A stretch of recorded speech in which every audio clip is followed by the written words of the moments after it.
Hey guys, so welcome back to our channel. In this tech tutorial video, we're going to show you how you can change your task priority in your projects on GanttPro in 2026. So let us dive into this. So head over to your project here on GanttPro.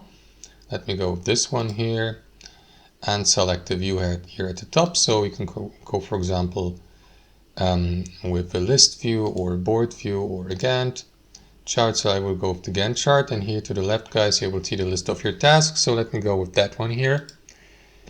What you want to do is click into it here in your Gantt overview, double click into it to open its customization menu, and here, guys, simply click into that priority, which is set to default to medium, but you can go with one of these 5 here. For example, you can go with high or low and do that basically for each of your tasks.